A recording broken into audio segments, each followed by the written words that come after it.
Bem-vindo ao Boca Aberta Podcast. Aqui a gente fala de tudo, aqui a gente fala com todos. Minha convidada de hoje é a doutora Elita Cruz Silva, cirurgiã plástica. Mas antes de falar com ela, eu vou falar do meu parceiro, que é a Dental Mind. Se por um acaso você parou de sorrir, ligue para a Dental Mind, que ela vai resolver o seu problema. Doutora, obrigado pela presença. Obrigada, Anderson. O nosso papo começa na qualidade da segurança cirúrgica, né, ao longo dos anos. Porque há muitos anos atrás a gente escutava de problemas no pós-cirúrgico, no pré-cirúrgico. Como é que está hoje essa segurança? Como que a gente... como que cai cada vez mais o número de intercorrências? Na verdade, Anderson, a preocupação com a segurança do paciente cirúrgico, ela não é atual, né? A gente já tem históricos de protocolos, de ações que são realizadas desde 2003, 2004, na verdade, quando a Organização Mundial de Saúde ela criou uma aliança para a segurança do paciente transoperatório. E depois ela foi aprimorada com algumas metas, mais ou menos em 2009, pela Joint Commission International, que a gente segue na maior parte dos hospitais, que são 6 critérios de segurança para que esse paciente ele tenha a menor chance de complicação e intercorrência durante todo o período que ele está no hospital, esse transoperatório dele, né? E em 2013, o nosso Ministério da Saúde também, ele fez o Programa Nacional de Segurança do Paciente. Então, a preocupação com a segurança, ela não é atual, ela é bem antiga. Isso é muito importante. E com essa padronização, né, com esse sequenciamento de cuidados, a gente consegue diminuir erros, intercorrências e melhora todo o acesso do paciente, a experiência do paciente nesse período. Eu acho que a segurança e a qualidade são coisas que talvez a gente deva dividir um pouquinho nesse momento, porque a qualidade, lógico, ela está diretamente relacionada a todo esse processo de segurança, mas ela envolve também outros fatores que eu acho importante a gente pontuar, né? Então, a qualidade ela vai depender também do ambiente, desses fatores que a gente analisa, né, que a gente presta atenção durante todo o período operatório, do local onde você está, né, do material que você usa, da estrutura que você tem, mas também da qualidade do profissional, né, e principalmente o cirurgião que tem uma curva de aprendizado aí de 6 anos para se especializar como cirurgião plástico e aí a vida toda para se aprimorar como cirurgião. E a tecnologia ajuda muito, né? Em todos os materiais, exames de imagem pré-operatório, né? Sem dúvida, a tecnologia ela veio para ficar, ela também é um aliado importante e também não é atual da cirurgia plástica, a gente já tem muitos dispositivos e aparelhos tecnológicos que nos ajudam bastante, né, para operar, para ter resultados mais aprimorados, para ter mais conforto para o cirurgião também, para ter um pós-operatório mais rápido, com menos dor, menos complicação, por exemplo, mais curto, né, de recuperação. Sim. Então, são inúmeros aí os fatores e ela é super bem-vinda. E a importância sempre do planejamento, né? Sem dúvida. Todo planejamento bem executado, a chance de ter algum problema é muito pequena, né? Apesar, a gente, vamos dizer que a gente... o risco fica muito mais controlado. Sem dúvida. Toda essa jornada entre o paciente encontrar algo, definir algo que ele deseja modificar ou que ele entenda como que é uma intervenção cirúrgica ou uma intervenção cosmiátrica vá trazer um benefício real, mas para ele. Não que um amigo falou, um familiar sugeriu, ou uma rede social, né, sugeriu para ele também, que ele defina que aquilo, corrigindo aquela questão, ele vai ter uma melhoria em qualquer sentido da vida dele. Ali começa a jornada desse paciente. Ele vem até o consultório, ele vindo ao consultório, é feita uma consulta, né, que tem uma duração de 1 hora e meia mais ou menos, onde você faz toda a anamnese, a programação cirúrgica com exame físico bem feito, todos os exames pertinentes, pré-operatórios, as avaliações necessárias, né, e depois de tudo isso pronto, a gente vai saber se esse paciente realmente é um candidato a fazer uma cirurgia plástica. Com todos esses passos, a gente diminui a chance de ter complicação, insatisfação, desse paciente no pós-operatório. E uma dúvida que eu sempre tive é o seguinte: o cirurgião faz parte de uma equipe, certo? Então ele tem o instrumentador, o anestesista, e essa equipe acompanha o cirurgião, ou o cirurgião usa a equipe que está no hospital de origem final, onde vai acontecer a cirurgia? Depende do profissional, Anderson. Eu faço a opção de ter a minha própria equipe, então eu tenho meu anestesista, tenho meu primeiro auxiliar, meu segundo auxiliar, tenho a minha instrumentadora, e essa equipe ela é fixa, e ela que vai comigo a todos os meus procedimentos cirúrgicos. E por que eu faço essa opção? Eu entendo que ter uma equipe alinhada, harmonizada, bem treinada, né, é uma equipe que traz ainda mais segurança ao procedimento que eu estou realizando. Então a gente fala a mesma língua, a equipe está sincronizada, então todos os passos são padronizados e com isso eu consigo ter resultados mais previsíveis e um trabalho que flui de uma forma melhor. Então a minha opção sempre é ter a minha própria equipe. Apesar de todo mundo que está assistindo esperar de eu falar da estética, a gente vai falar.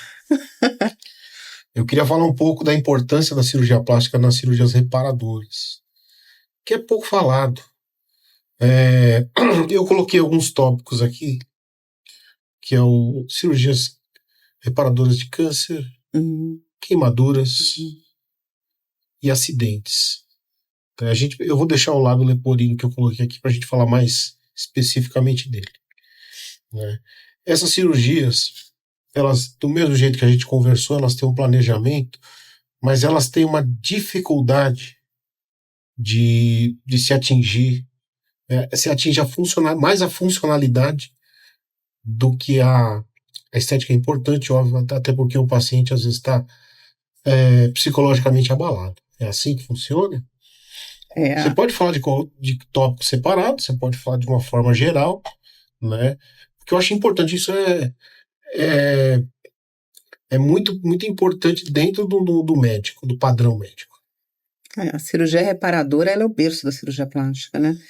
E, bom, eu adoro cirurgia reparadora, eu trabalho num hospital, que é um hospital escola há 17 anos, com cirurgias reparadoras, e é a minha pupila dos olhos, né? Eu realmente acho que ela é um grande diferencial para o cirurgião plástico.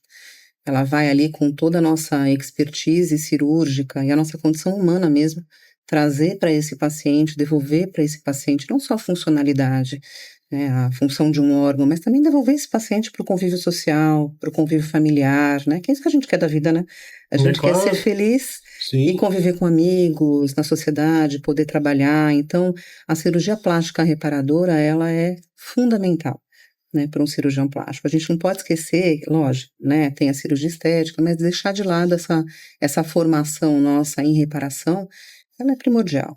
Então, uma paciente que por algum motivo teve a sua mama extirpada por um câncer, por exemplo, ou uma queimadura na infância que comprometeu esse broto mamário e a mama dessa criança não desenvolveu, ela ter a mama dela reconstituída é um benefício que não se tem dúvida. Um paciente queimado que consegue voltar a trabalhar ou tem as suas cicatrizes minimizadas, tem a sua funcionalidade do braço acometido melhorada, isso também não tem preço. E são inúmeras as reparações, né?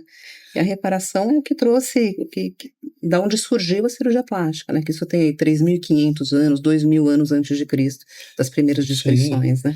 Não, porque eu vejo muito, assim, principalmente em queimaduras mais graves, que envolvem musculatura, não só a derme, né? Aí tem os diversos graus, né? Uhum.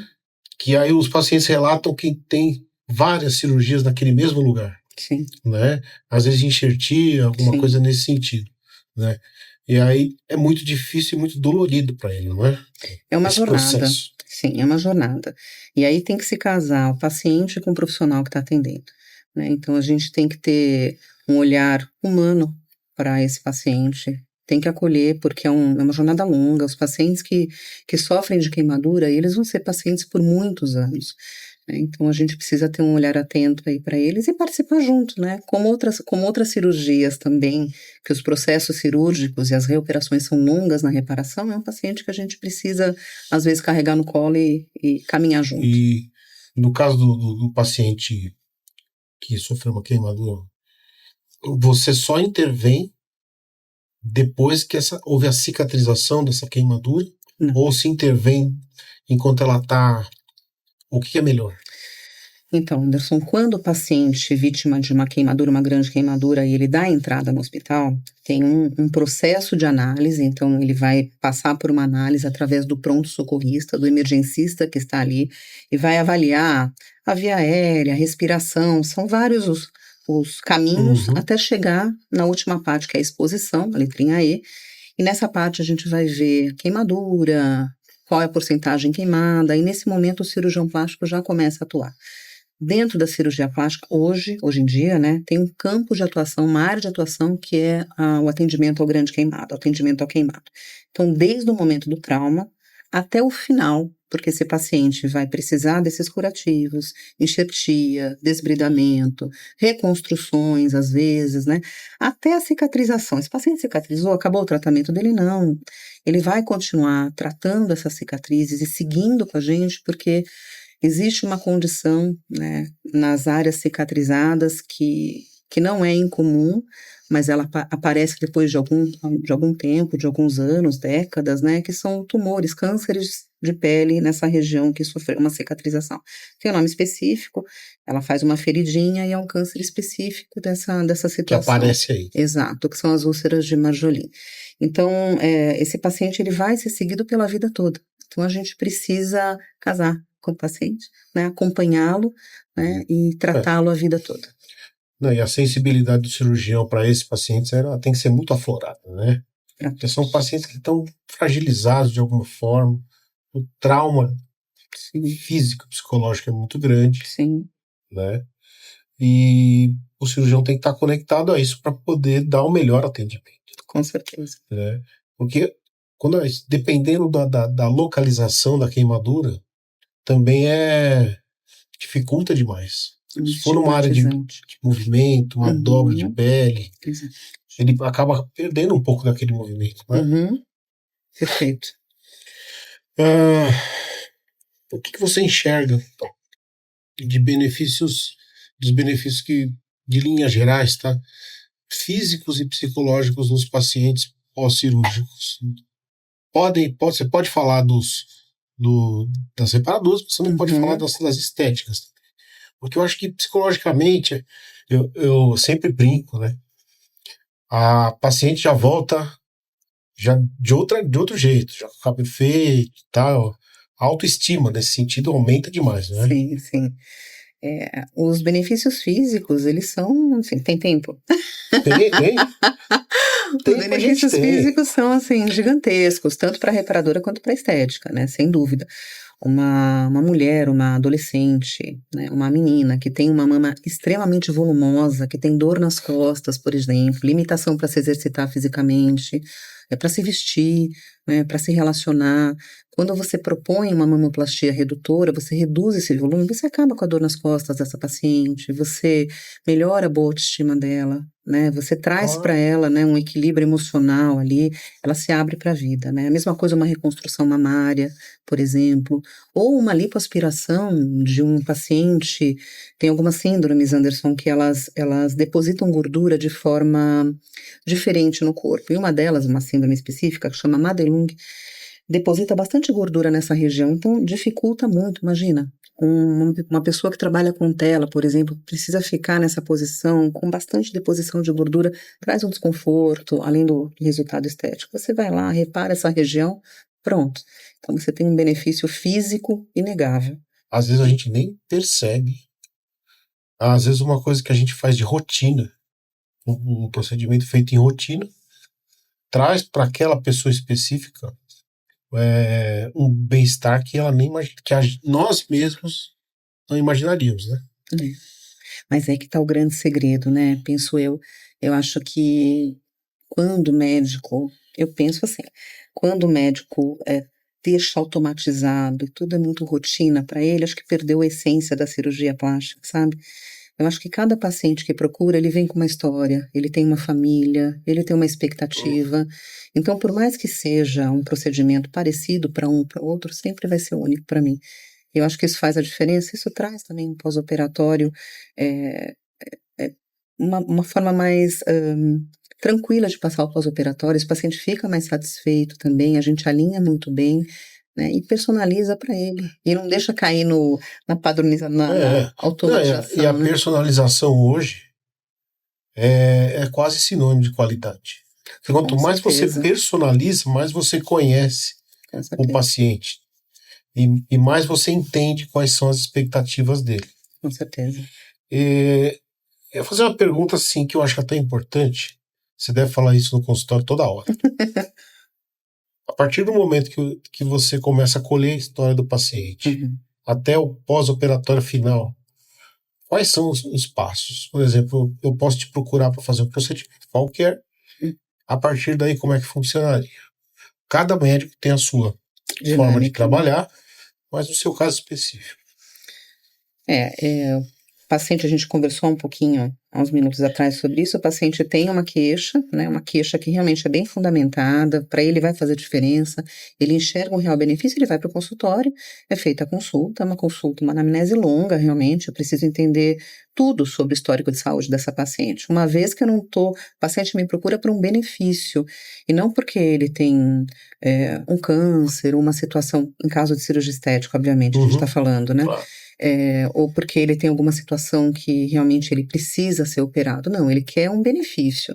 Então, eu preciso saber exatamente toda a história desse paciente, de medicação em uso, doenças associadas, as comorbidades, se ele fuma, se ele faz uso de bebida alcoólica. Então, uma boa anamnese, depois uma boa avaliação, um bom exame físico, isso faz muita diferença. Nesse momento, eu vou conseguir alinhar qual a expectativa que esse paciente tem com esse procedimento, porque ele me relata, quando a gente senta para começar a conversar, o que eu vejo de exame físico, porque ali com a minha técnica, a minha expertise em cirurgia plástica, eu já estou há 20 anos na área, eu consigo saber até onde eu posso chegar com esse paciente, né? Então ali eu vou definir o plano terapêutico, a gente traça o plano terapêutico, prepara esse paciente. Muitas vezes o paciente tem que ser preparado no pré-operatório, lógico, individualmente, mas eu tenho muito paciente vegetariano, por exemplo, né? Então a gente precisa suplementar, né, algumas proteínas, uma proteína de melhor qualidade, se ele realmente não está bem nutrido, né, o paciente às vezes consome um pouquinho mais de bebida alcoólica, a gente também precisa desinflamar esse paciente para ter um pós-operatório favorável. Então, nesse momento, a gente já começa um planejamento pré-operatório, ele faz os exames, as avaliações pertinentes, retorna, a gente confirma esse plano terapêutico, continua tratando pré-operatoriamente para ter o melhor resultado no pós-operatório, programa a cirurgia, tira as dúvidas, faz foto, termo, e aí sim opera. E no pós-operatório, faz esse segmento, geralmente ele é semanal no primeiro mês, passa a ser quinzenal, depois 3 em 3 meses, e a gente consegue aí uma alta para esse caso com 6 a 12 meses, que é o período final de cicatrização. E aí, no pós-operatório imediato, tem uma visita que você faz. Sempre. Sou eu mesmo que faço a visita, revejo esse curativo, identifico se há alguma coisa que não está caminhando bem. Isso pode acontecer em qualquer cirurgia. Nesse momento eu já faço a minha intervenção, né? E tem uma equipe também de fisioterapeutas que me auxiliam, né, nesses cuidados pós-operatórios. Vou fazer uma pergunta engraçada. Por que cirurgião gosta de operar cedo? 6 horas da manhã. Nossa, a cirurgia está agendada para 7 da manhã. Você vai internar às 5h30. Eu vou falar uma coisa, né? Eu gosto muito de operar de manhã por 2 motivos, né? Sim. O primeiro deles porque eu acho que é mais fisiológico para o paciente, o período do jejum. Acho que isso é importante. Se a gente opera à tarde, por exemplo, esse paciente vai passar a manhã em jejum, talvez não funcione tão bem para ele, então acho que é importante a gente levar isso em consideração. E no meu caso, eu sou muito mais atenta no período da manhã. Então, eu prefiro operar de manhã. O meu foco tá... Isso acontece comigo também. A gente está começando a funcionar com atenção cada vez mais plena, específica, né? Ali. Exato. Né, o centro cirúrgico também ele funciona melhor, porque ao longo do dia, né... Não sei nem se eu deveria estar falando isso, mas eu vou falar. Ao longo do dia, uma cirurgia ou outra, às vezes a gente tem intercorrência, atrasa. Então, o paciente ele acaba tendo uma cirurgia programada para 1, para as 3, dependendo da grade cirúrgica, ele acaba indo para 4, 5, a equipe já está cansada, o paciente muito tempo de jejum. Então, tudo isso influencia. Final de semana é um caso à parte, muitos pacientes querem operar no sábado, então sábado eu ainda opero alguns sábados no mês, mas domingo é dia de família, então domingo não tem jeito. Não, e no caso eu ia te fazer uma pergunta em cima disso, o período do ano ser inverno ou ser verão ainda influencia? A gente pode operar, Anderson, Pelo em fato qualquer. Isso é o que falam as operadas. Sim. Eu prefiro no inverno porque eu tenho que vestir determinada coisa, utilizar determinada coisa, e no inverno é bem melhor. A gente pode operar o ano inteiro, né? O fato é, no verão, pelo calor, a gente vasodilata mais, muitas vezes faz-se necessário o uso de malhas compressivas cirúrgicas, almofadas, né? Tudo isso aumenta o calor. A trombose é sempre um risco. Em toda estação, né? Principalmente no inverno, né? Se a gente for pensar, né, nesse sentido. Então, mas o conforto do paciente, talvez para usar malha, para ficar, né, com todo o apetrecho de pós-operatório, o inverno talvez seja mais favorável. Além de inchar um pouquinho menos, né, porque tá frio, né, você acaba controlando, compensando um pouquinho melhor esse inchaço. Mas você pode operar o ano inteiro, isso não é um problema. Hoje nós temos malhas cirúrgicas que são, inclusive, o paciente pode tomar banho com elas, entrar debaixo do chuveiro, tomar banho. Então, isso é muito relativo. Vai depender do acordo entre o cirurgião e o paciente, né? Exatamente. Dentro do que você tem visto, o que tem sido mais feito? O que você faz mais em cirurgia nesse momento? Porque existem ondas, né? Existem ondas de lipoaspiração, sim, mama, pálpebra. O que hoje você vê mais no centro cirúrgico? Tem a minha casuística, né? Tem a minha experiência pessoal, o que aparece mais na minha clínica, que acaba sendo uma amostra mais viciada mesmo, porque os pacientes vão referenciando, então, e tem o que a literatura traz pra gente, né? Tem os dados que são trazidos pelos grandes centros de estudo em cirurgia plástica, né? Que não estão muito atualizados, porque são de 2023, as últimas informações sobre as cirurgias mais executadas aqui no nosso país, né? Mas na minha clínica, o que eu mais faço são as cirurgias da pálpebra, blefaroplastia, uma cirurgia muito procurada. Eu sabia. Cirurgia de mama, eu faço bastante, desde revisões cirúrgicas, pacientes que colocaram implantes há muito tempo, precisam rever esses implantes, até porque eu acompanhei durante um ano, fiz um fellow em reconstrução mamária, então eu gosto bastante. Faço essa troca desse implante, faço explante, tem pacientes que buscam por explante, por questões específicas, que a gente pode até conversar, né, se você desejar. Lipoaspiração e abdominoplastia. Então, a minha casuística é essa, né? O que eu vejo crescente é a lipoaspiração. Eu vou voltar só um pouquinho. Claro. Na questão do lábio leporino. Tem aqui a fenda palatina. Sim. Eu vi muito na minha formação, né, casos desse tipo, que se opera muito, a criança muito jovem. Né?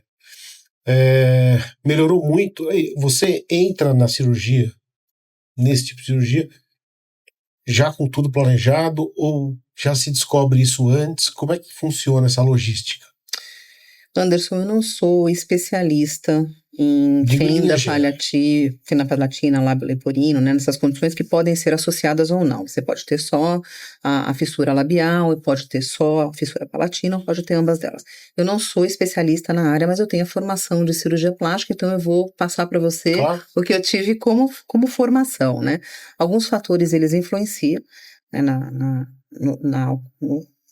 em ocasionar, né, essa malformação congênita, né, e que eles podem ser evitáveis, né, e outros são hereditários e eles realmente não tem muito o que fazer. Essa criança vai ter essa deficiência, né.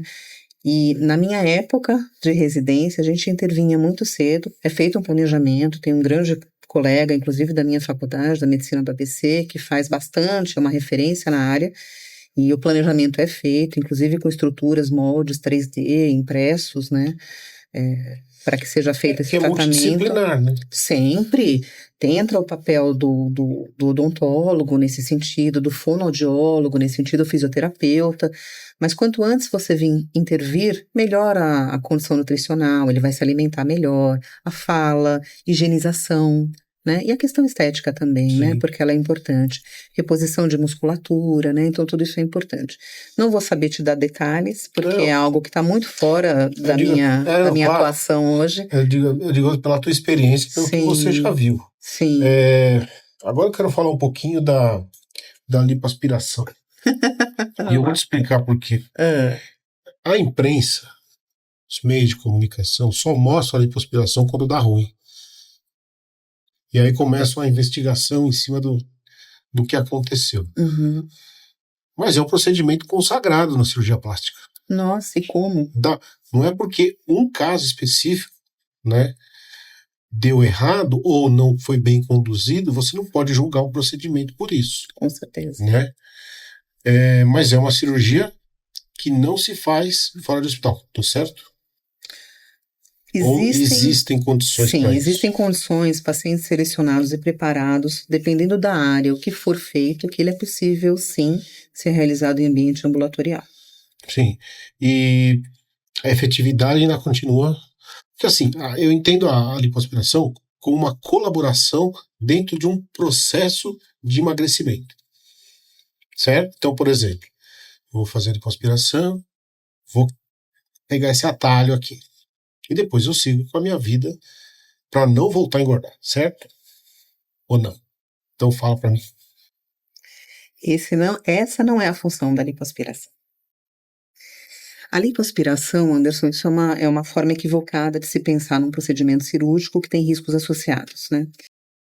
E tanto isso é importante, né, que tem uma resolução do CFM, essa resolução número 1711 de 2013 ainda. Eu estava começando a minha vida na cirurgia plástica, que estipula qual que é o limite que a gente pode chegar nessa remoção de gordura por segurança e para diminuição de intercorrência e complicação pós-operatória.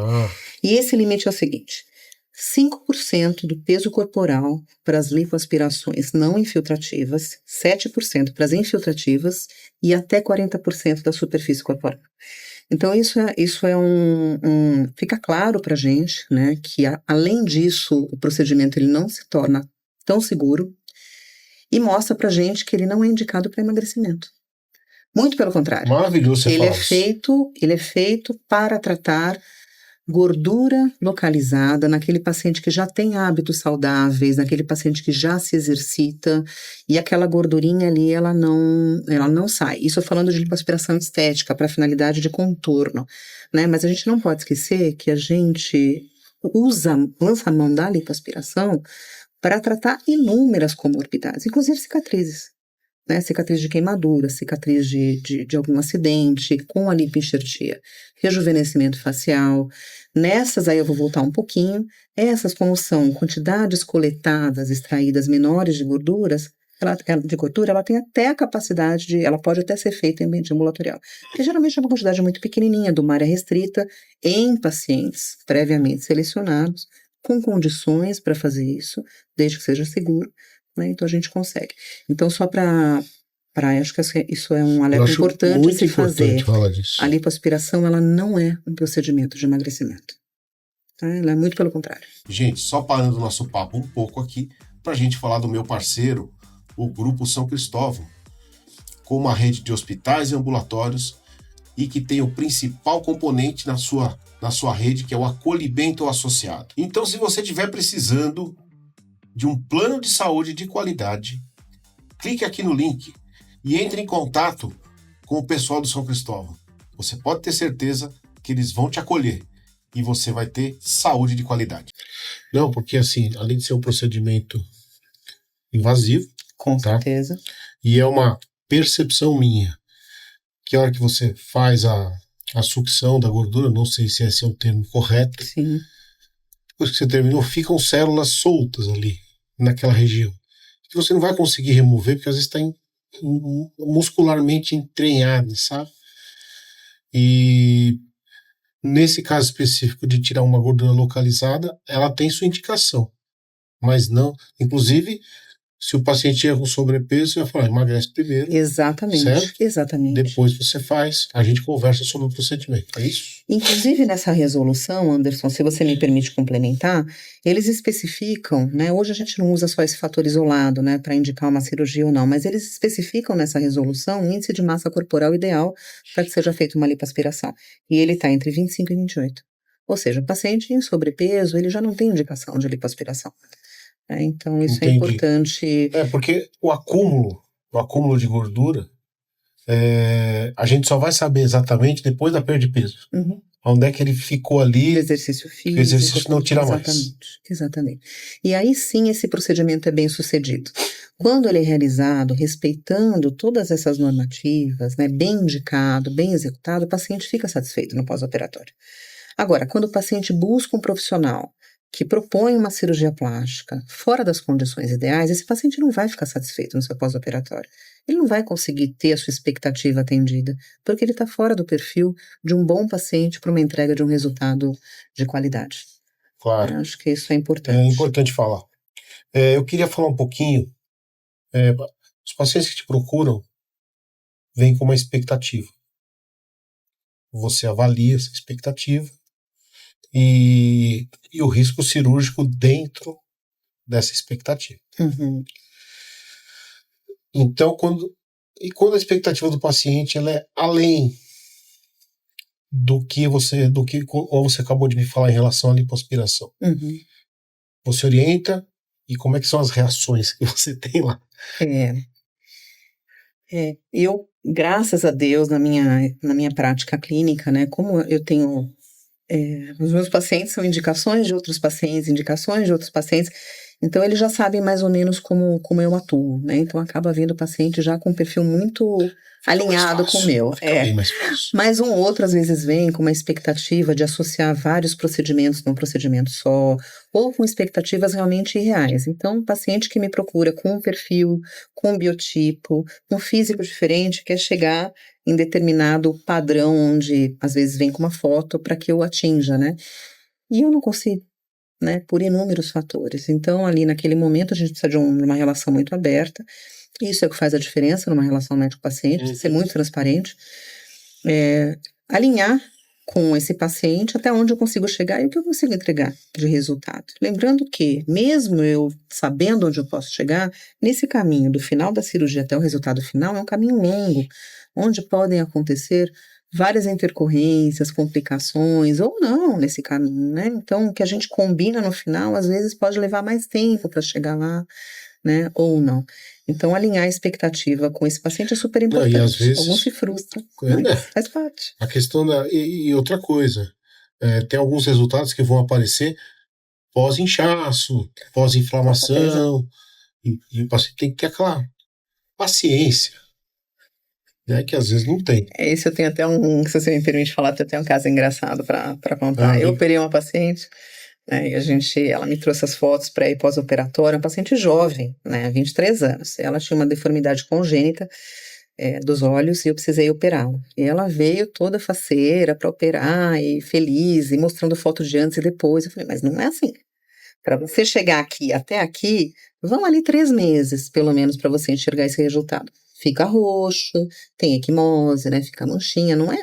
Não, mas olha aqui, nessa rede social, né, de adolescentes, né? Eu não tenho essa rede social, mas mostra o antes e depois. Então, tá aqui, a paciente está com 5 dias de pós-operado.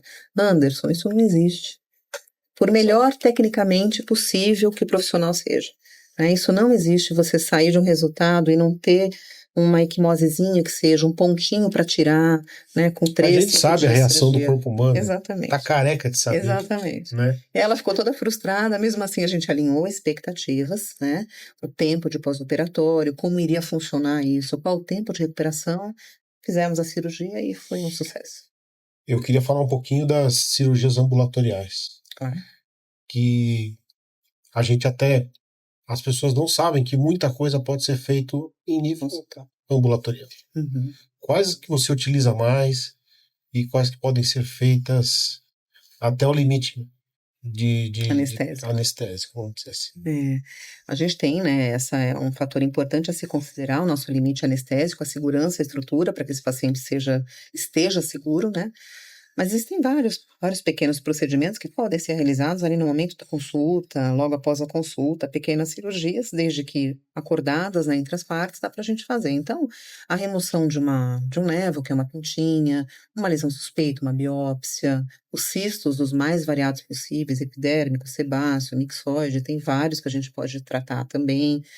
Lipomas, né, às vezes uma unha encravada, é possível você fazer ambulatorialmente, né, o tratamento de pequenos cânceres de pele, que é a minha pupila dos olhos. Eu gosto muito de tratar câncer de pele. Acho que se tem uma missão que eu faço é essa nesse mundo.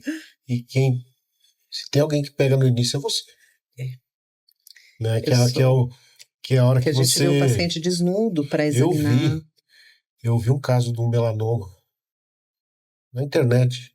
Não foi esse caso. Era um canal que eu assisto e que a pessoa estava pedindo ajuda para poder tratar, mas já estava no nível de imunoterapia. Sim. E tinha a metástase tinha atingido o globo ocular, estava bem complicado.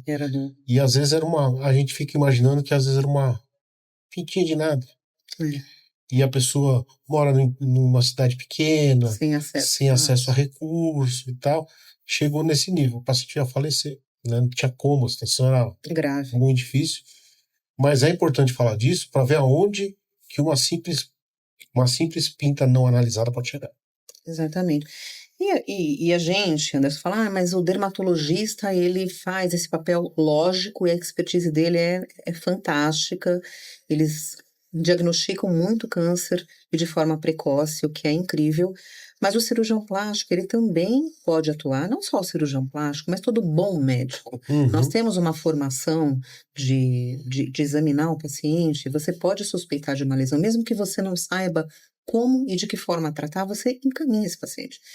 Então, quando eu vou examinar meu paciente, o paciente vai porque ele quer fazer uma abdominoplastia. Esse paciente vai ficar de roupa íntima. Então, ali é o momento que eu tenho uma oportunidade, muitos pacientes meus que talvez vão escutar o podcast, depois vão ver, ele vai para examinar uma área específica, eu noto uma pintinha, já faço um exame ali e falo, olha, essa a gente precisa remover, ou essa a gente vai precisar reavaliar daqui 3 meses ou 6 meses, né? Então, é uma oportunidade de todo médico, não só o dermatologista, o cirurgião plástico, todo médico que examina o seu paciente, né, identificar e tratar precocemente um câncer.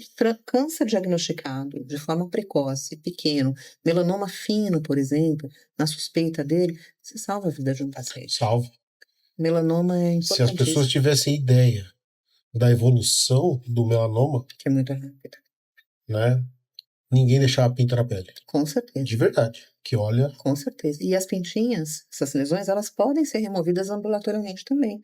Então, fez a consulta, tá ali, identificou, vamos remover? Vamos, já removemos.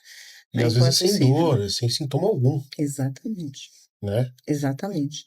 Né? Então, alguns critérios a gente usa, né, e é bem divulgado, bem difundido, né, para a população em geral, para o melanoma especificamente, né, que é aquela mnemônica do ABCD, né, então é bem divulgado, mas o olhar do profissional, ele ainda faz a diferença, né? O fato do paciente ser muito clarinho de pele e com muita sarda ainda é um fator importante? Sim, a ser levado em consideração, sim. Porque pode aparecer em qualquer pessoa, porém tem algumas pessoas que têm uma predisposição maior, né? Sim. Só para finalizar a cirurgia ambulatorial, que a gente ainda consegue fazer, as cicatrizes também a gente consegue fazer, algumas cirurgias estéticas também é possível fazer em ambiente ambulatorial. E entrando então no mundo da oncologia cutânea, do câncer, né, existem alguns fatores, Anderson, que são fatores de atenção para desenvolver câncer, né? A pele clara é um deles, pele clara, olho claro, cabelo claro, mas disparadamente o principal fator para a indução de câncer é a exposição aos raios ultravioleta. Todos os tipos de cânceres, os mais comuns, obviamente, eles têm a radiação ultravioleta, exposição frequente e exacerbada à radiação ultravioleta como principal fator desencadeante do tumor. Né? Depois vem outras questões, né? O tipo de pele, fatores genéticos, né? A gente tem síndromes genéticas que favorecem o aparecimento de cânceres de pele, o xeroderma pigmentoso, por exemplo, né? O síndrome de Gorlin, outra síndrome que também favorece o aparecimento de vários fatores. Pacientes imunodeprimidos, pacientes imunossuprimidos, então o paciente que fez um transplante de órgão sólido e está tomando medicação, esse paciente, a gente tem que ficar muito mais atento porque ele vai ter mais câncer de pele, mesmo sem exposição. O dano acumulado e a imunossupressão faz pipocar um tumorzinho. Pode acontecer. Exatamente. Né? Então a gente precisa ficar de olho nesses pacientes também. E um alerta importante, se você me permite. Queimaduras graves, aquelas que fazem rolha, descascam na infância e no início da adolescência, é um fator prognóstico muito ruim para desenvolver câncer de pele, principalmente o melanoma. Então, se é para ficar alguma informação Isso é muito importante. protejam-se, use filtro solar, use camiseta, boné, que tenha um filtro solar na trama do tecido, porque isso faz a diferença. É engraçado, né? A gente está falando aqui de uso de filtro solar, mas isso a gente já fala há mais de 40 anos, né? Vamos pensar 30 anos? Isso. Porque na década de 80, o negócio era invertido. Era. Né? Era. Existiam produtos que se Pra bronzear. bronzeador. Isso, aquele argentino famoso, marronzinho, Sim. de frasquinho de... Isso quando alguns não faziam os caseiros, etc. Era um estímulo ao bronzeamento. Exato. Aí apareceu o bronzeamento artificial. Que é um perigo. Que eu acho que teve uma polêmica até pouco tempo atrás que proíbe, não proíbe, certo? Já está proibido no Brasil. Há muito tempo ele é proibido. Né? Então você imagina você entrar numa câmara para tomar raio direto. Como que se fazia isso? É impressionante. Mas ainda hoje, você tem que falar diariamente para o seu paciente usar filtro solar. Diariamente. Não estou certo? E vou continuar falando sempre. Porque as pessoas... Porque não é só no ambiente de praia que a gente está falando.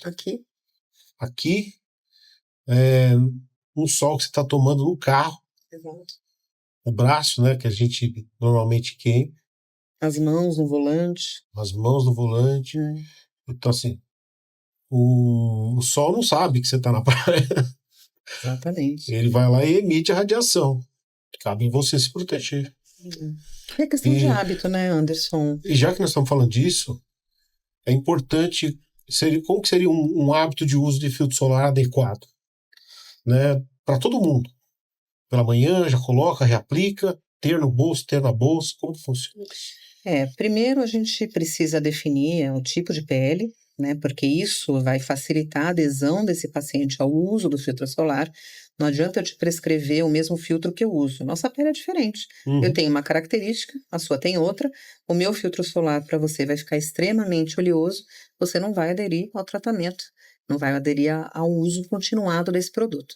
Né? Então, fazer uma análise, saber qual que é o melhor tipo para você, saber como que é a tua rotina, né? Você trabalha indoor, você faz trabalho fora, quais são as suas atividades que você faz física, por exemplo, você joga tênis, você corre na rua, tá indoor, tudo isso é importante avaliar, né? Feito isso, avaliar os critérios familiares, também isso é importante, a tua idade é importante, se você faz procedimentos cosmiátricos ou não, com frequência, tudo isso vai associando para a gente o fator de proteção desse produto que vai ser prescrito.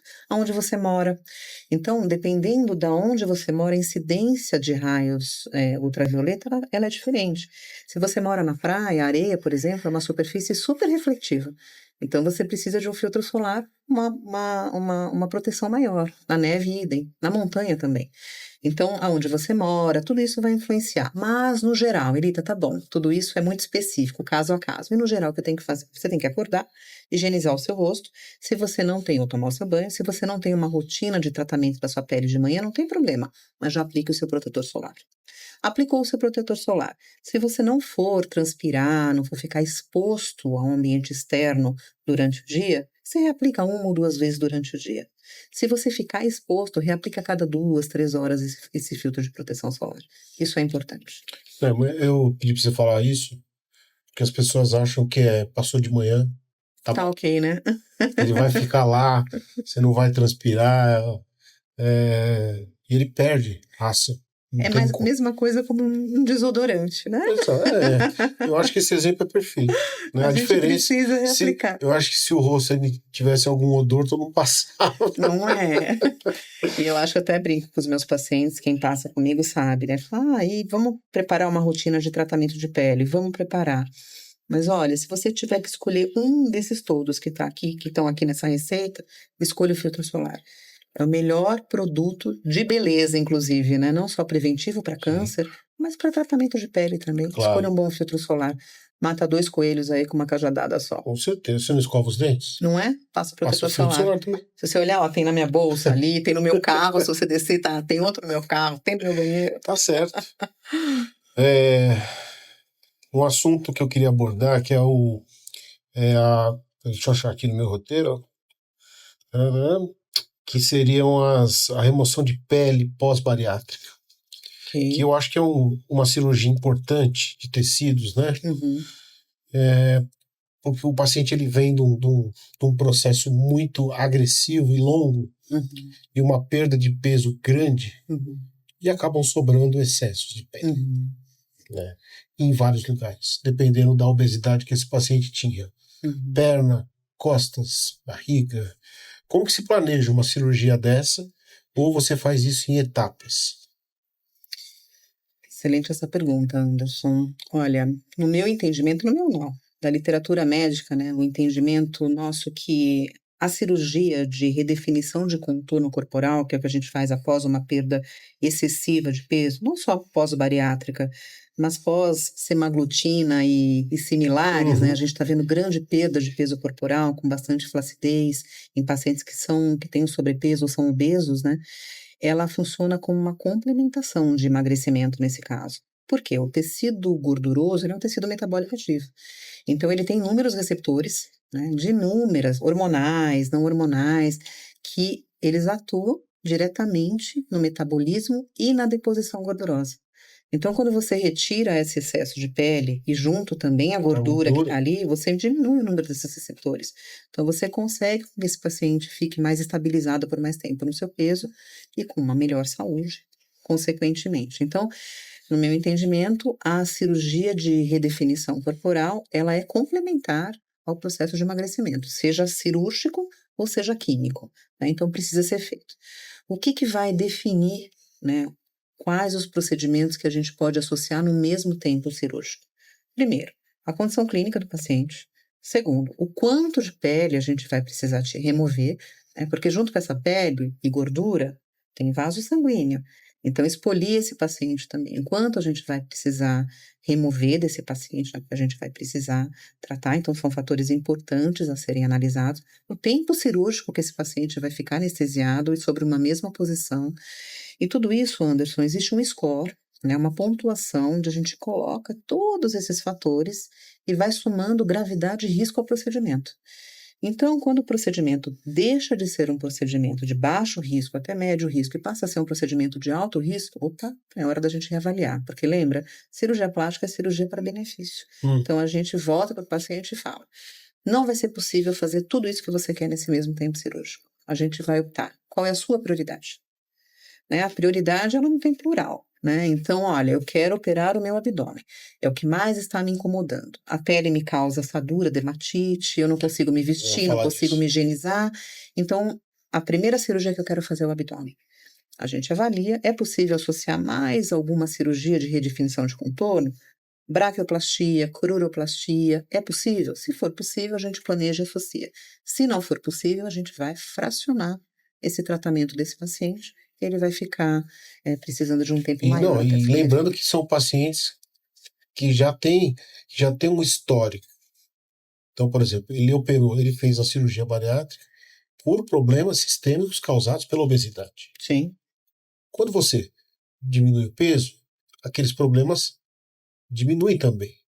Mas isso não quer dizer que ele pode ir para uma cirurgia desse tamanho naquele momento. Exato. E aí entra o que a gente falou um tempo atrás, o preparo pré-operatório. Às vezes é necessário que esse paciente seja preparado, nutricionalmente falando, até porque algumas técnicas de cirurgia bariátrica, elas são desabsortivas, então ela diminui, né, a absorção desse nutriente. Esse paciente precisa de uma complementação vitamínica, proteica, para que a gente consiga atingir um estado bom nutricional, para que ele consiga cicatrizar bem no pós-operatório, ter um bom pós-operatório, um pós-operatório de qualidade. Então, você está certíssimo. Às vezes, nem sempre aquele momento é o ideal. Porque a gente vê muito por aí, divulgado que fizeram vários procedimentos, que eu acho arriscadíssimo. Claro que se a condição do paciente permitir, o histórico permitir, mas a gente imagina, em via de regra, que esse paciente procurou uma cirurgia bariátrica porque ele tinha alguns problemas como hipertensão, diabetes associado e tal. como é que estão essas coisas nesse momento pós?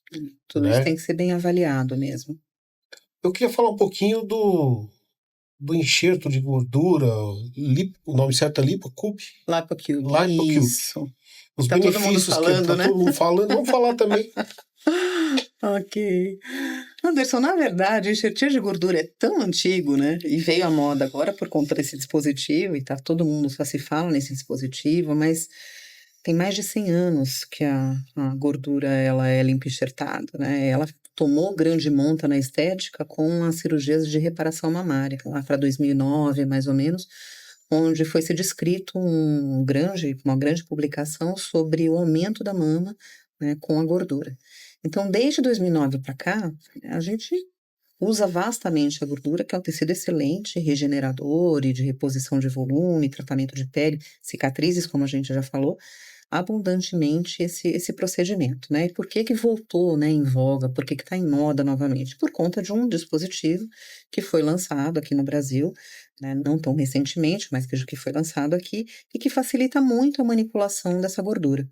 Então, antes desse dispositivo, a gente fazia enxerto de gordura micro, nanofet, emulsificação? Claro que fazia. Mas era um processo muito mais moroso, porque a gente tinha que trocar o filtro para poder trabalhar essa gordura um volume, né? Uma célula, uma celularidade, um fragmento maior para cada vez menor para ter, né, o benefício de cada fração de gordura. Então era um trabalho mais moroso, a gordura às vezes era exposta. Com esse dispositivo, nele, os filtros estão todos lá dentro. Então a gente só muda o posicionamento e ele já acaba. Maravilhoso. Não tem contato, é muito mais rápido, né?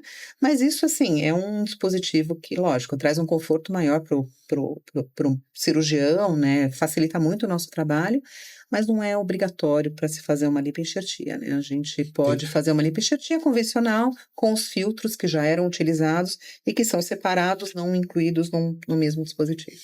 Entendi. A gente falou de cicatrizes, tá? De queimadura, né? Te procuram muito para tirar cicatrizes simples? Sim. Amenizar a cicatriz? Sim. Porque às vezes foi mal conduzido, foi um acidente, alguma coisa, uma coisa pequena. Existe uma melhora bastante significativa nessa cicatriz, dependendo de como ela chega para você? Sim. O que eu costumo dizer, né, Anderson? Uma vez cicatriz, sempre cicatriz. A gente não consegue desaparecer com ela de lá, né? Mas a gente consegue sim tratar. E às vezes essas cicatrizes, elas trazem reforços negativos para esse paciente, né? Às vezes foi um acidente ou foi um câncer e ele deseja suavizar ou minimizar para melhorar, inclusive, o impacto psicológico que ela tem. Ou às vezes não, é uma cicatriz que foi feita com objetivo estético e por algum motivo, questões às vezes individuais, hereditárias ou de intercorrências pós-operatórias, uma cicatriz que não evoluiu também. Então é possível sim tratar. Quando a gente pega essa cicatriz em uma fase precoce, ela ainda está mais avermelhada, não está sobrelevada, mais vermelhinha, a gente consegue tratar com tecnologia. Aí a gente consegue um resultado bom dessa cicatriz. Quando ela começou a ficar grosseira, numa fase que não deveria, a gente precisa aí lançar mão de placa, de pomada, às vezes de infiltração de medicação nessa cicatriz, tecnologia também, para conseguir um controle, uma melhor estética dessa cicatriz. E dependendo da fase que ela já chega e da qualidade dessa cicatriz, a gente realmente só consegue trazer benefício com a revisão cirúrgica. Aí é feita uma nova cicatriz nesse lugar, como eu disse, uma vez cicatriz, sempre cicatriz, mas a gente trabalha essa região, às vezes de uma forma mais favorável, né? Num acidente, por exemplo, falta substância, está muito tensa essa sutura, um acidente automobilístico, por exemplo. Depois, mais tardiamente, a gente consegue trabalhar nessa mesma região com mais delicadeza e deixar uma cicatriz de qualidade estética e funcional melhor. Pergunta difícil. Ai, Jesus. Mas... Queloide. Os famosos queloides. Que outro dia eu estava vendo um documentário na África, que eles usam queloide como marcação, eles fazem uma queimadura que eles já sabem.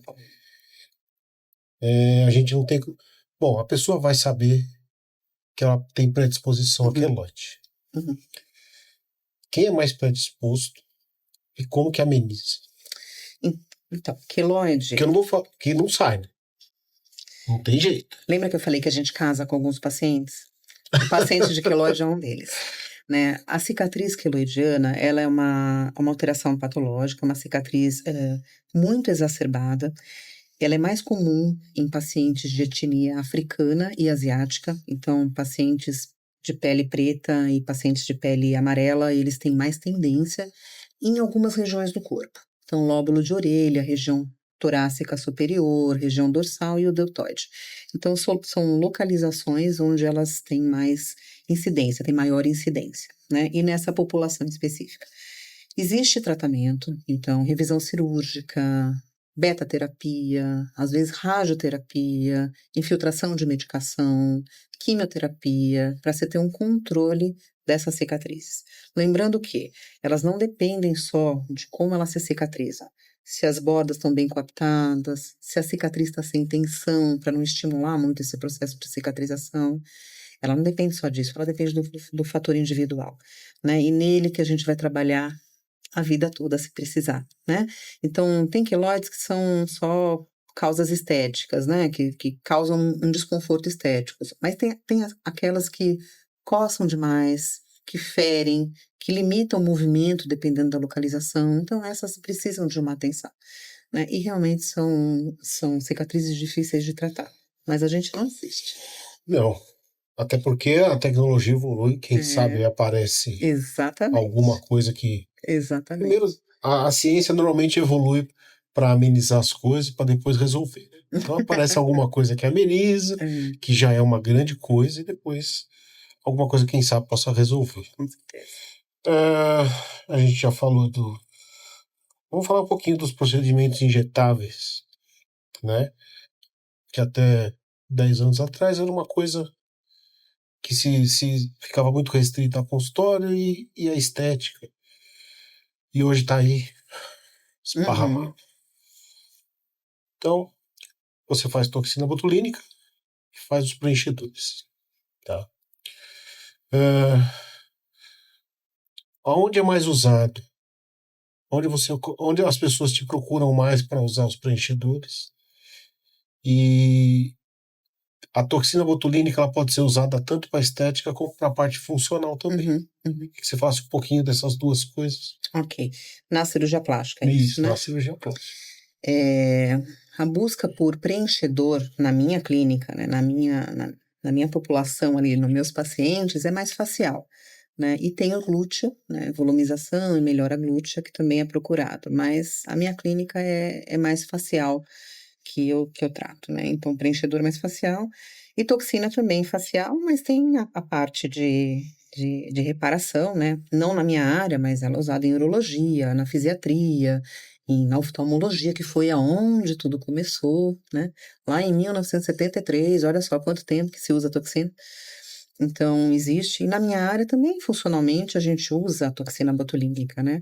Por exemplo, em alguma reconstrução que eu vá fazer numa ponta do nariz com retalho que eu tire da região da fronte, da testa, por exemplo. Pele, gordurinha e músculo e faça que é um retalho super antigo, o retalho indiano, que foi descrito há muitos anos, mas ainda cabe em algumas situações nos dias atuais. Para aquela cicatriz da testa ficar bonitinha, ficar retinha, fininha, eu posso lançar a mão de toxina naquela região, para que ela não seja tão estimulada e fique bonitinha, porque a testa a gente mexe bastante. Paciente com hiperidrose, por exemplo. Imagina... Hiperidrose é super importante. Então, né, hiperidrose palma da mão, axila, tem hiperidrose na virilha, que é muito constrangedor, né, principalmente para a mulher. E dermatites, que pode ser associadas. A gente acaba lançando mão, né, da toxina, espasmos, né, nos olhos, a gente também pode. E o que eu gosto muito de fazer, que são as correções de assimetria. Eu tenho alguns pacientes que eu trato assimetria facial por paralisia de nervo facial definitiva, então eu faço um equilíbrio, né, entre a musculatura de um lado e do outro para tirar o estigma da paralisia facial. Porque na paralisia facial, você tem um músculo que está dobrado e o outro que não trabalha. Exato. Né? E aí o paciente tem todo aquele estigma do lado onde ele não tem o estímulo muscular.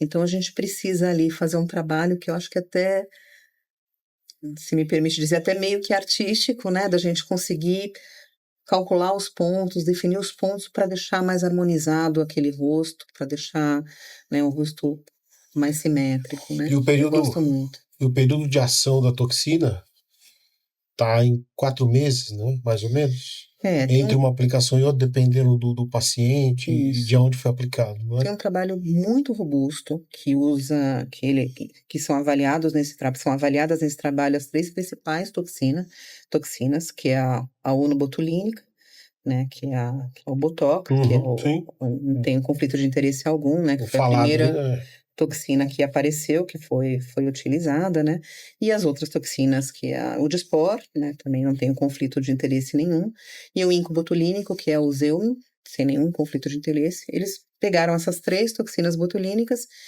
e viram ação, tempo de duração, e todas elas tiveram uma ação, um tempo de duração muito parecidos, que é de 4,17 meses. Então, é mais ou menos isso que dura. Tá, mas a minha durou 6 meses. Que bom que a sua durou 6 meses. Tem pouco receptor, né? Tem pouca, a tua musculatura é uma musculatura que não tem uma massa muito grande, então funcionou bem, você teve sorte de durar. Mas de literatura, 4,17 meses, exatamente. Essa é a duração. E aí, depois da aplicação, o paciente volta para fazer vamos dizer assim, algum ponto ainda que esteja em movimentação, né? Vamos dizer assim, você aplicou, você falou, vem há 15 dias que eu quero dar uma olhada. Como a gente faz, né, Anderson? A gente aplica a toxina, né? A toxina, ela tem a sua maior ação no momento da diluição. Por isso que é muito importante que, quando você vai aplicar a toxina, você veja o médico ali diluindo o produto para você, o produto que você vai fazer uso do seu produto, diluindo para você o produto, utilizando esse produto na programação terapêutica, no desejo ou no seu tratamento que foi ali programado, né? E é aplicado, né? E você vai para casa com as suas orientações todas e volta em 14, 15 dias, que é o tempo máximo de ação que a gente vai ter desse bloqueio ali na fenda sináptica, para que a gente avalie se não há assimetrias. Né? Então, o objetivo da toxina não é paralisar. Né? Isso já foi usado antigamente, você ter aquele resultado onde as pessoas não tinham expressão, né? Então você ficava feliz, ficava triste, sorria e o rosto era do mesmo jeitinho, né? Isso não é mais o que a gente faz, né? Hoje em dia existem pacientes que ainda têm essa mentalidade de querer esse resultado, mas hoje a gente suaviza essas expressões com o intuito de retardar as rugas estáticas, que são aquelas que aparecem quando a gente está em repouso, né? Então a gente usa a toxina de uma forma mais sutil para trazer resultado, mas para manter expressividade, né? Então você volta com 14 dias, não para paralisar uma área que não foi paralisada, mas para corrigir eventual assimetria. Então o músculo frontal está puxando um pouquinho mais o supercílio desse lado. Vamos tratar com meia unidade, uma unidade, para que fique simetrizado com o outro lado. Sim. Só por isso. Eu nem gosto de usar o nome retoque, tá? Isso para mim também no meu vocabulário não existe. É uma revisão. Eu acho que é só uma reavaliação. Exatamente. E às vezes nem é necessário, Anderson. Então o paciente volta e a aplicação ela está perfeita, não tem assimetria nem nada. Ah, mas o paciente ainda tem lá 10 unidades, 15 unidades do produto dele. Né? A gente acha algum lugar, a gente finaliza essa ampola e a gente trata alguma outra região. Eu não vou contar aqui, mas eu já falei para ela que tem botox social também, né? Depois eu conto.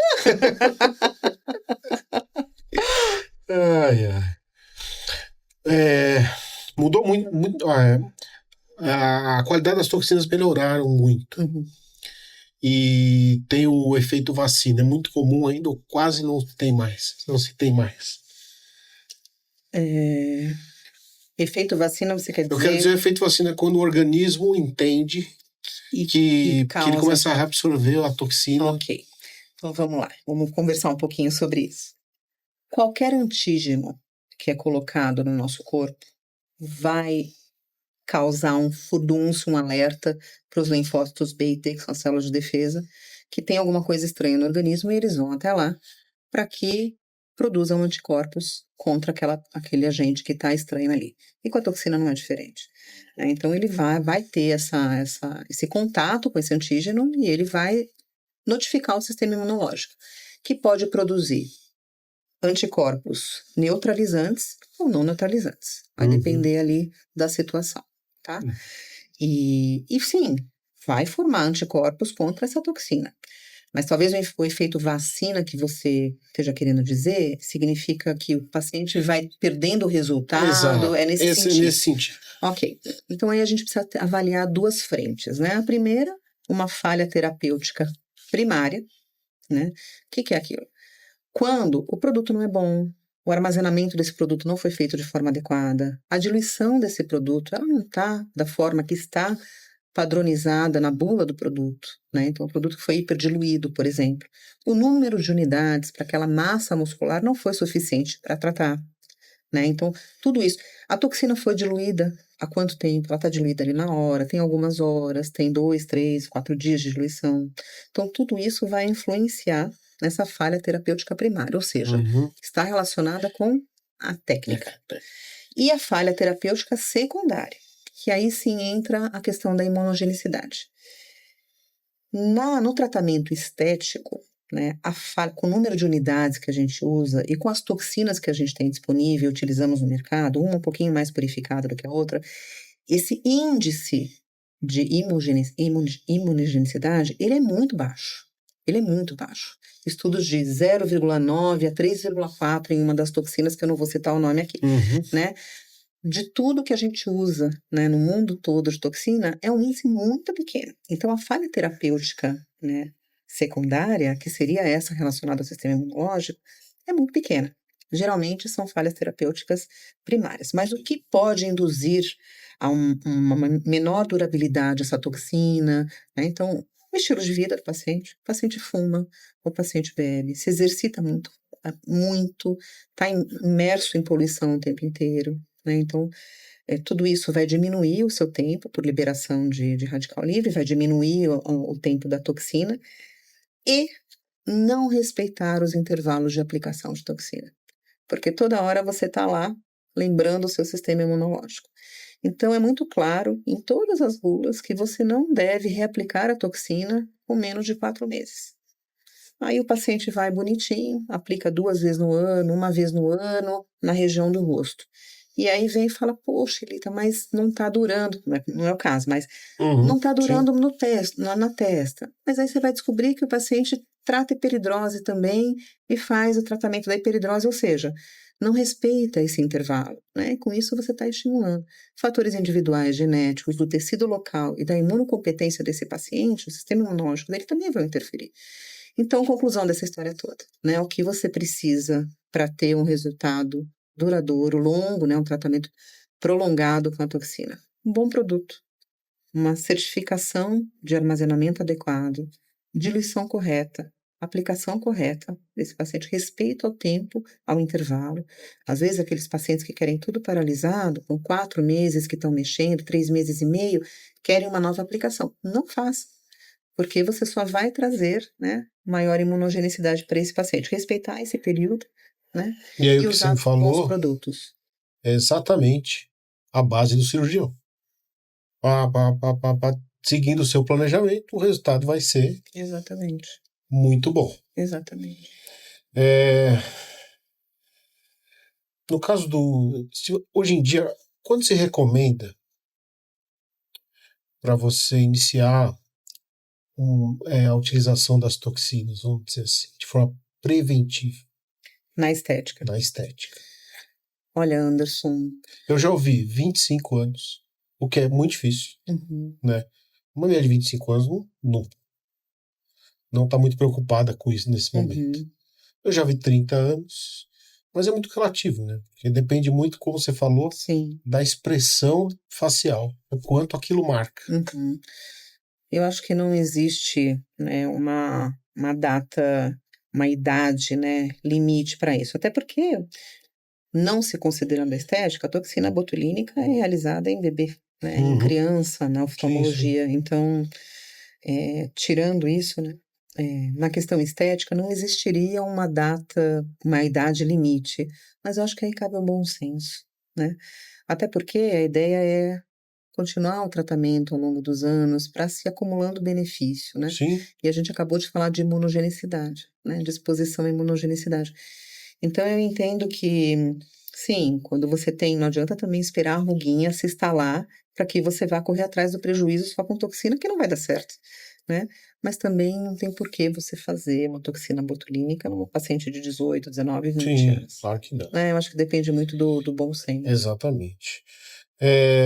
Vai chegar um momento que a toxina vão aparecer algumas rugas já demarcadas, né? Uhum. E é aí que o preenchedor entra em cena para poder melhorar isso, né? Em termos de, vou usar a palavra rugas, tá? Você define o preenchedor por viscosidade, vamos dizer assim, dependendo da ruga que tiver que ser colocado. Uhum. É isso? É isso. Por exemplo, se for um bigode chinês. Isso. Então, no portfólio de cada indústria, de cada fabricante, existem G-Primes, tamanhos moleculares diferentes, viscosidade diferente de cada produto. Então, cada um deles, uns menorzinhos, mais fluidos, tem a intenção de hidratar, preencher ruguinha fininha, até os mais espessos, que têm volumes maiores, que são mais viscosos, que estão mais difíceis de moldar para definir contorno. Então, tem uma gama de opção e você vai escolher cada um deles para cada região que você precisa usar. Para estruturar um rosto, para corrigir um sulco, para volumizar um lábio, para associar a toxina botulínica, por exemplo. Então, cada um deles vai depender do volume dessa molécula, da viscosidade, né, e Sim. da capacidade de modelação. Olha, tem 2 temas aqui que eu nunca imaginei que a gente ia falar tanto. Mas eu quero que você Eu fale. falo pra caramba. Eu quero que você fale sem pressa, que assim, laser, Uhum, que deve ter muita coisa para falar de laser. uhum, Depois a gente pode vir aqui só pra falar de laser. Aonde você mais usa, quais as indicações e os uhum, benefícios da utilização do laser. uhum. Eu não sei, eu vou colocar aqui que seriam para manchas, mas tem uma infinidade Sim, de indicações, né? sim. Eu uso laser até para lipoaspiração, Anderson. Então, tem plataformas específicas para me ajudar no meu trabalho de lipoaspiração. Mas, tirando esse laser cirúrgico, né, as plataformas de laser, as ponteiras que que eu disponho na minha clínica, são para tratar ruguinha, qualidade de pele, mancha, lesões actínicas, que são aquelas lesões mais ásperas, que são lesões pré-malignas, né, vasinhos que a gente consegue tratar, fazer uma lipocompactação, então diminuir focalmente pequenas áreas de gordura, estimular o colágeno. Então, assim, a gente pode usar laser para uma gama, E tratar aí, a olheira, né, para várias condições, e micose. muda a frequência do laser muda de acordo com a sua utilização, Isso, a ponteira, né? ponteira e a frequência Exato. da O luz. tipo, exatamente. É, Mas é é, uma gama gigantesca. A gente pode falar de laser aqui não, umas por isso duas que eu tô horas. falando. Eu acho que laser é muito abrangente, assim, É, dá pra falar cada tópico. sim. E os bioestimuladores, né? A laser E- é, ou injetável? não, todos. Tá. Eu vou te explicar. Eu não sei o que é bioestimulador. Eu tô te perguntando para você me mostrar. Apesar de eu ter lido e feito direitinho, eu sempre quis entender quais seriam as funções primárias dos bioestimuladores, Aham. né? E um pouquinho dos fios de sustentação. Quando é que eles entram no jogo? Porque o que acontece? É toda uma progressividade. A gente vai lá, paralisa o músculo, a ruga aparece no preenchedor, aí depois o preenchedor já não. A gente está com os fios e finalmente vamos à cirurgia. É mais ou menos isso. É que a gente tem que pensar, Anderson, que o envelhecimento facial ele é tridimensional. A gente não envelhece só na pele, né? Então a gente envelhece na pele, a gente envelhece nos coxins de gordura, a gente afrouxa os tendões, os ligamentos, as sustentações que conectam todos esses tecidos, e a gente envelhece a parte óssea também. A gente tem uma perda óssea também na face. Então não adianta a gente buscar tratamentos isolados para tratar um processo que é complexo. Exato. Então, geralmente, a gente tem que associar mais de um tratamento, né?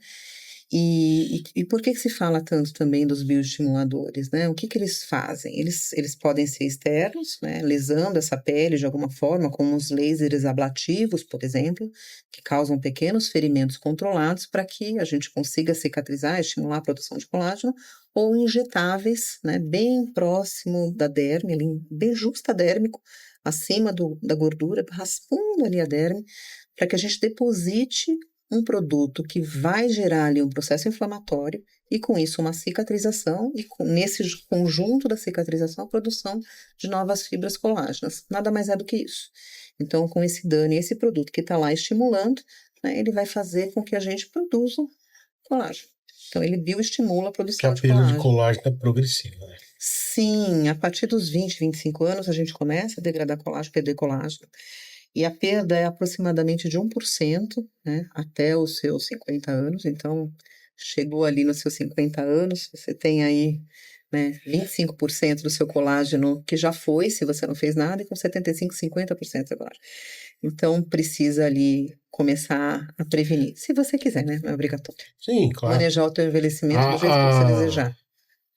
Os recursos estão aí, né? E tudo bem se não quiser também, né? Tudo bem se não quiser. Se não quiser manejar o envelhecimento, quiser envelhecer como a natureza está propondo, tudo bem também. Porque aí entra no próximo tema, que é a questão dos transtornos de imagem.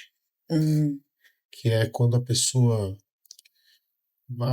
perde um pouco da referência dela do que é belo. Né? Talvez nem seja, talvez seja um pouco da sua área, mas também um pouco de outras áreas relacionadas à parte psíquica da coisa, né?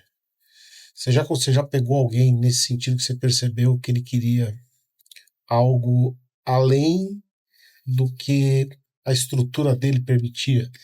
Eu vou falar do extremo aqui, só para a gente ilustrar. Por exemplo, remoção de costela para a cintura ficar mais ondulada, enfim. Esse tipo de coisa mais drástica, vamos dizer assim. Anderson, a gente vai precisar separar o que realmente é uma doença psiquiátrica, que é o transtorno dismórfico corporal. Isso é uma doença psiquiátrica, um distúrbio mental. Dos exageros, né, na cirurgia plástica. São duas coisas distintas. O transtorno dismórfico, a paciente, ele tem um prejuízo real, um sofrimento real com aquela condição.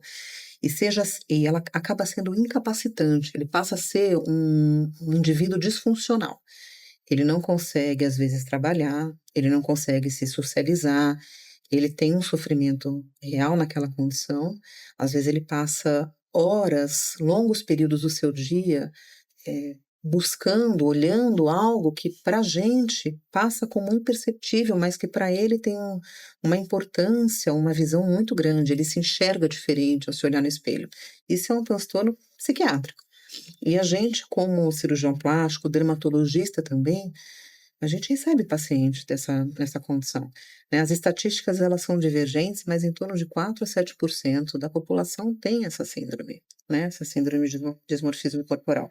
Mais frequente em mulher, começa na adolescência, aí eu questiono muito o papel da rede social nesse momento, porque eu não sei, confesso que eu não sei, nunca estudei a respeito, porque não é a minha área, mas se tem alguma influência, né, ali um gatilho para desencadear, né? Desencadear ali uma doença psiquiátrica, não sei, talvez a Dani possa vir aqui nos ajudar, viu, Quem Dani? Não sou eu que estou chamando. Quem sabe, né, Dani? Você vem contar um pouquinho aqui pra gente, falar um pouquinho da síndrome do dismorfismo, né? E ela começa na adolescência, mas como mulher, daqueles excessos que nós vemos, né? Então, aquele excesso que o paciente está sempre insatisfeito com alguma coisa, mas não traz uma disfuncionalidade. Então, a respeito do paciente que tem a síndrome dismórfica, realmente o tratamento ele precisa ser feito, esse paciente precisa de ajuda, ele precisa de um tratamento psiquiátrico e psicológico. Né? É o papel do médico, dermatologista, o cirurgião plástico, né? O bom profissional, identificar, e como a gente identifica, né? Aquele paciente que chega com uma queixa que é incompatível com o exame físico. É um paciente que já passou com inúmeros outros profissionais da área, que fez inúmeros outros procedimentos. Então, aí você já levanta, né? Você questiona um pouquinho sobre a vida social, é um paciente que é recluso, que tem medo, O próprio histórico a gente já nota. Exato, é um paciente que é importante que nós, como cirurgiões plásticos, o ajudemos. Então, indicamos um bom profissional e nesse momento a conversa tem que ser clara e transparente. olha, esse momento não é o teu momento de uma cirurgia plástica, é o teu momento de uma avaliação e um tratamento, uma compensação da tua saúde mental, né? Isso tem que ser falado, né? Por mais difícil que seja essa conversa, ela precisa ser dita, né? E os excessos, Anderson, eu não vou nem comentar dos excessos, porque Eles eu falam acho por si só. não é? Eles Tanta falam por si aberração só. que acho que não Se vale você nem a quiser pena a ver gente excesso, você vai na comentar. rede social que você vai achar Não é? bastante. Não vou nem Né? comentar sobre isso. Você já pegou pedidos inusitados, cirurgias incomuns, coisas engraçadas? Você fala, cara, Já. Olha, e não como que foram eu vou poucas. atender E não esses foram pedidos poucas. aqui? Não foram poucas. Se você puder citar algum pra gente. Eu vou citar, então, vou te falar um. Como eu falei, eu trabalho num hospital, uma escola em Santo André há 17 anos. Lá eu tenho os meus residentes em cirurgia plástica. E uma vez entrou no consultório um paciente, e é de costume, a gente nunca olha o paciente e fala, você veio fazer isso? Né? A gente Uhum. sempre pergunta o que a gente pode te ajudar, como a gente pode ser útil, o que está te incomodando, né? E o paciente entrou, eu estava atendendo, e eu perguntei, como é que eu posso te ajudar? Ele me respondeu, você pode me ajudar fazendo com que eu calce uma havaiana. Eu falei, mas como assim, né? Como assim? E aí ele falou, eu não aguento mais usar Raider. E era a época da Havaiana, né? E eu falei, tá, mas você pode me explicar? Ele tirou o chinelo e ele tinha uma condição congênita, que é a sindactilia, são os dedos unidos. E ele queria usar a Havaiana e não tinha como, porque o primeiro dedo do pé e o dedo subsequente eram grudados. Né? Essa condição assim, dactilia, ela pode ser unida tanto por ossos, apenas com partes moles, né? E ele queria usar uma havaiana. Que legal. Aí planejamos a cirurgia, que é uma cirurgia interessantíssima de se fazer, reconfeccionamos toda a estrutura ali para ele, bordamos a parte óssea também, e ele voltou com uma havaiana branca no pós-operatório. Não vou esquecer nunca essa história, porque foi muito importante para ele. Isso aí acabou me dando um gancho para uma perguntinha simples, a polidactilia sempre se remove o sexto dedo ou não? Ele pode, Anderson, ter uma torção, né? Ele pode, e aí você tem uma necrose, isso gera dor. E geralmente em criança é mais incômodo, né? Que a criança quer brincar, então você tem um dedinho a mais, ali um apêndice, dedinho a mais. Então eu sempre oriento que faça essa remoção o quanto antes. Né? E o bebezinho, o paciente pequenininho, né? A gente consegue remover com tranquilidade, ele nem vai lembrar. Obrigado pela presença. Obrigada, minha querida. Gente, encerramos por hoje. Deixe seu like, se inscreva no canal, que a próxima vai estar muito boa também. Obrigado.